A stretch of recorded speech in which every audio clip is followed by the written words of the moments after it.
see it all night. Can't get me off your mind. You want me on yours.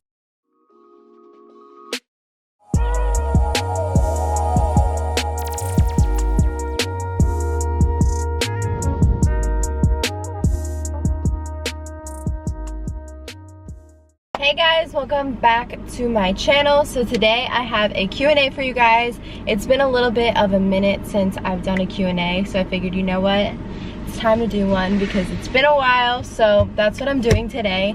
I have a few questions you guys asked me. I screenshotted them and I'm gonna just be answering them. So I'm just gonna go ahead and jump right into the video, not do too much talking. Make sure you like, comment, share, and subscribe, and turn those notifications on, and let's just get started. So I got a lot of questions on music, and you guys know I just released the song Heaven with Kish, and a lot of people asked me, who did I write the song for? And obviously I'm not gonna say who I wrote it for. Like, no one does that unless you're like literally dating the person. But the song basically came from an idea because my mom, back when I first started college, my mom used to drive me to school, and she told me this thing, like, we used to talk about boys all the time, and she used to be like, you know, what if you just died, or that person died, and you never got to tell them how you feel, or never even let any of the love in that you wanted?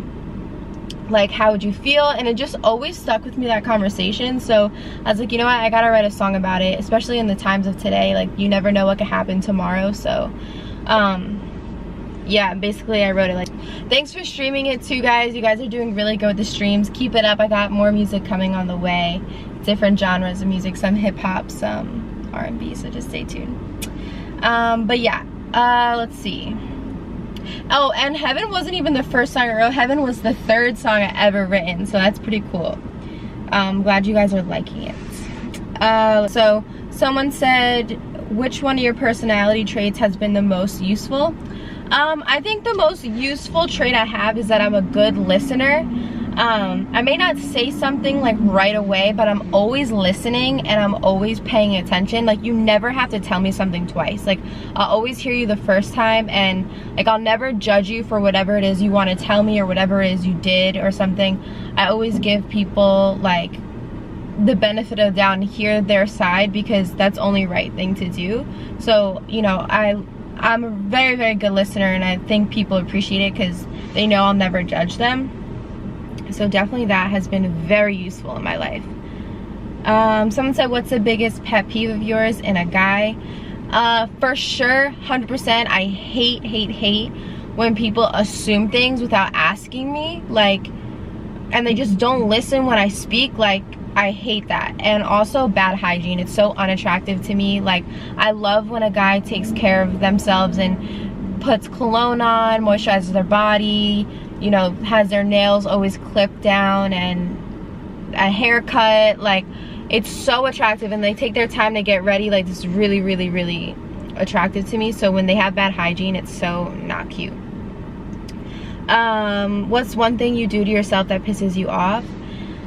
Definitely that I think too much about stuff. I overthink things sometimes, so it's definitely something that annoys me, but I'm working on it. So yeah. What's a life lesson you think everyone should follow that you have learned? Definitely to take your time in life. My dad has always told me only fools rush in, and it's so true. When you rush things in life, it never ends well. Like, there's never a time limit on things. Take your time. I read this book and it said if you were on a merry-go-round and it was going super fast and you try to jump off it, it's gonna fly you off. But if you jump on the merry-go-round when it's going slow and then the momentum picks up, you're gonna be okay. And that's like with anything in life. Like, you can start, as long as you start off on a slower pace and take your time, and then it speeds up, because it naturally will, it's gonna be fine. That's with work, relationships, friendships, anything. Take your time. There's nothing in life that needs to be rushed. So that's definitely a life lesson I've learned. And also, another life lesson I learned that my dad has taught me is that there's always a solution to every single problem in life. And it's so true. Everything in life has a solution. You just got to speak up and talk, and it'll always be okay. You always find a way to resolve something. Someone asked me, are you single, and if so, why have you been single? Yes, I'm single, guys. You guys always ask me this question. I'm single, and to be honest with you, like, I just want something real. I don't want to be wasting my time. Like, I just see things differently than most people see them, and I'm waiting for God to give me a relationship that is real, and you know, when that time comes, I'm gonna be so grateful for it. And I've been single for a very long time. I've been single for almost 4 years, and I've learned so much about myself being single, and I'm so happy by myself. Like, I never needed nobody in life. And once you are happy by yourself, whenever you get into a relationship, you will make that person so happy, because you know you'll never, like, you don't rely on them to be happy. And it's just so much better, and you realize what you want and what you don't want, and what your needs are and what you don't need. So I'm okay with being single, but I'm really just waiting for God to bless me with like a really great relationship. I'm not about those meaningless like little things here and there. I don't want that. I just don't want it, and I don't want to waste someone's time or my own. When God gives me that relationship, it will come when it's supposed to. I'm not in a rush for it. I don't like rushing things. I don't like moving super fast in things. I believe, like I said before, taking your time is very useful. And yeah, so I'm single, and I guess that's why I'm single. What is one thing you notice? What's the first thing you notice about somebody? Definitely their smile. I love a good smile. It's like the first thing I look at when I see somebody is just their smile. Like, it just, I love a good smile. It's so cute. What are things you look for in your ideal man?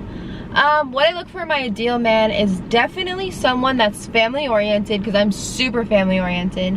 Someone that has strong faith, because I know you have really great values, and you know, I know that if I'm dating you and we're going through something, we can rely on our faith to help us get through it, because that's how I get through things. So to me, that's really important. I need somebody that is a little bit more on the dominant side, because I'm kind of more on the submissive side, and I like when a guy takes action and, you know, like, isn't afraid to say what they want, and etc., like, if that makes sense. You know, I like when people don't hold back. Like, if you like me and you care about me, show me, because the attention is, you know, doesn't go taken for granted from me on my side, because I like attention, especially when it's from someone I like. You know, to me, it's very attractive, like someone like that. Someone that has good hygiene, like I said before, and a hard worker, because I'm very hardworking. Very important to me, because you know that they're passionate at whatever they're doing, and passion is important too. So yeah. Someone said, do you believe in astrology? I do, to an extent, because I believe like your sign definitely kind of shows your personality, but I don't believe that like, oh, you're compatible, you were not compatible, don't talk to me. Like, that's so stupid to me. And also I think horoscopes are so stupid, because how am I gonna read a horoscope on a website and then go to another website and it'd be totally different? Like, I just don't understand it. I think it's kind of stupid, and I think if you let that control your way of living every day, you're gonna drive yourself crazy, and you're gonna rely on like someone speaking, some blog speaking to you about it, while like, I don't know, I don't believe in that stuff. I'm sorry, I just don't. Like, I just don't believe in that, all that like weird like shit like that. Like, I don't know, it's just something I don't believe in. But yeah, I don't want to offend anybody, even though it's nothing to get offended by. We're all allowed to have our own opinion, but I just don't think those stuff is like really that like accurate, if I could say the right word. Someone said, do you and your dad become so close? I want that with my princess. Oh, that's a cute question. Honestly, I think my dad would have to better answer that, but from being the daughter and like seeing things, my dad has always made time. Like, he had a really hard job. He was a detective. He worked long hours. Sometimes he'd go 48 hours without sleep, but he always made sure he was there to coach a basketball game, a baseball game, whatever it was, be there at my dance recital. Like, he always made time, even if he was tired, hungry, whatever it was.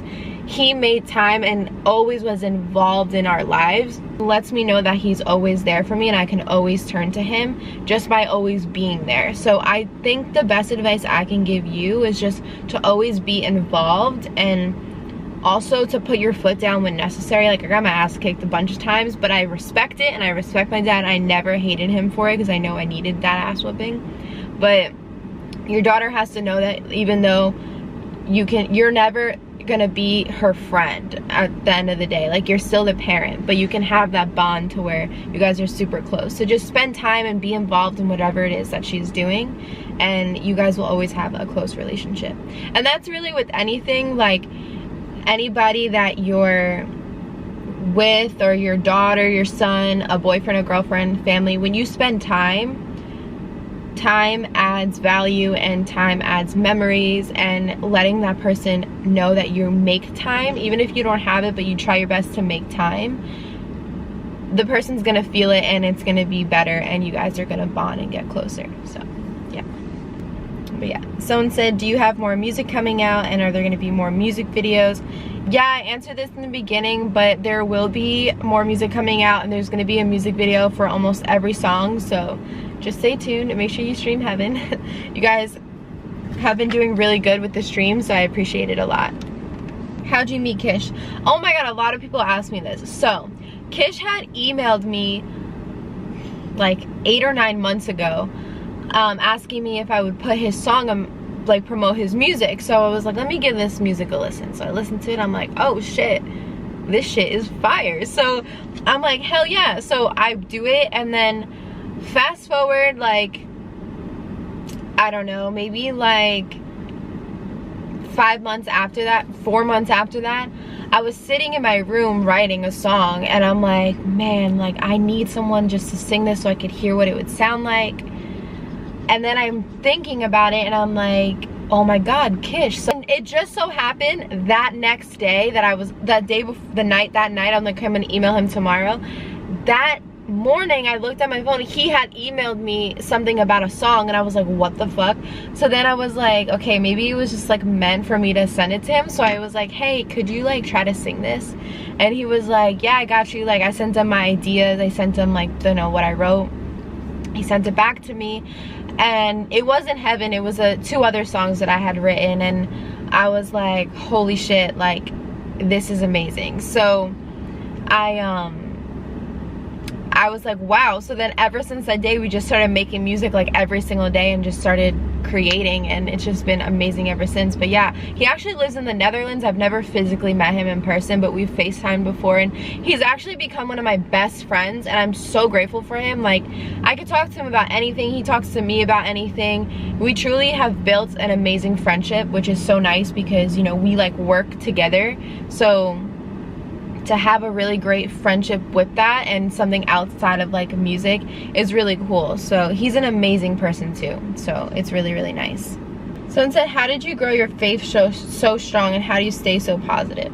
To be honest with you, going through a lot of things in life, it will teach you. You could either cry about it and blame other people for it, or you can grow from it and grow your faith from it and see, okay, what is God trying to teach me right now? I've been through a lot as a child. I went through a lot of deaths in my life growing up, and you know, that brings fear, and you think that everyone you love is gonna pass away at any moment, and you know, you learn to have a lot of gratitude in life. And my parents have always taught me to be grateful for everything I have, even if I have the smallest amount of things, or even not even half of what other people have. When you're grateful for it, it multiplies, and God gives you more with time. So my parents also have always installed faith in my life, and always made me and my brother go to church, and grew us up just a different way.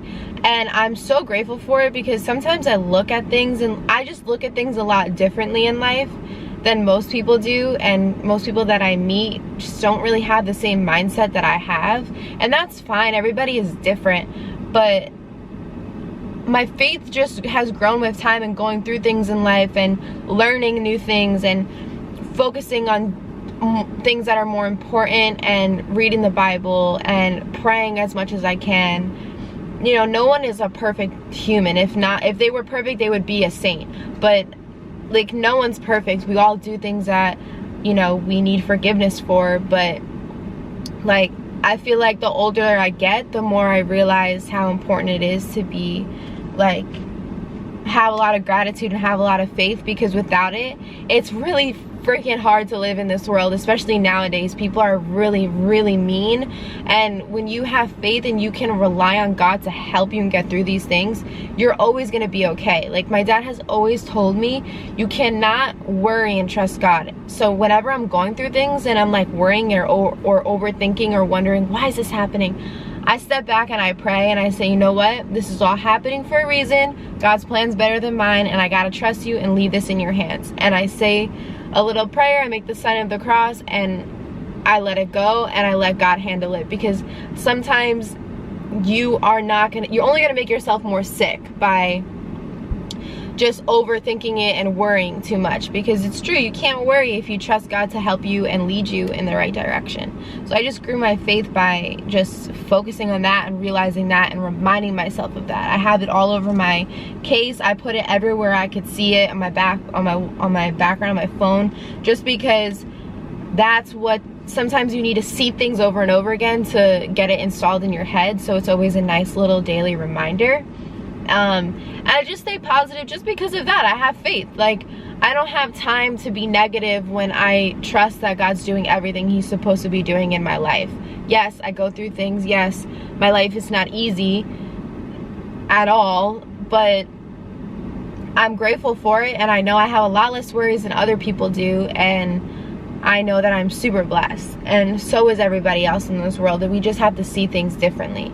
If you're always stuck in a negative mindset and a dark cloud, you're never grateful for what you have, and you never appreciate things, God's gonna take stuff away from you, because He's gonna say, all right, you don't care, you're not grateful for nothing, all right, I'll go give this person who is grateful for things more and more. Like, if you feel like you're so stagnant in life and nothing's happening and you don't understand why, start praying and start appreciating. Write down what you're grateful for. Wake up in the morning and say, thank you, God, for waking me up this morning, and I promise your life will change and you'll start having way more than you have already.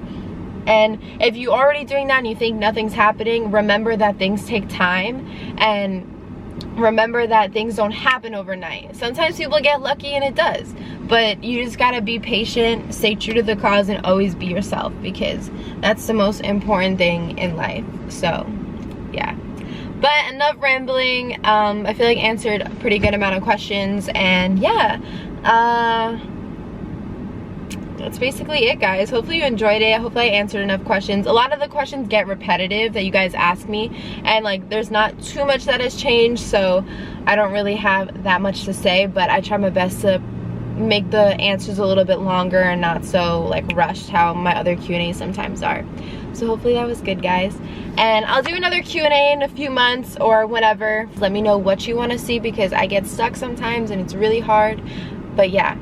Oh, and I know a lot of people are gonna ask me what I'm drinking. This is a espresso frappuccino with almond milk. It's literally the best drink at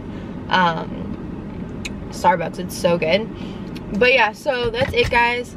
Thanks for watching. I appreciate you guys watching and supporting me. I'll be back with more videos. Make sure you like, comment, share, and subscribe. Have a great day and a blessed rest of your day, guys.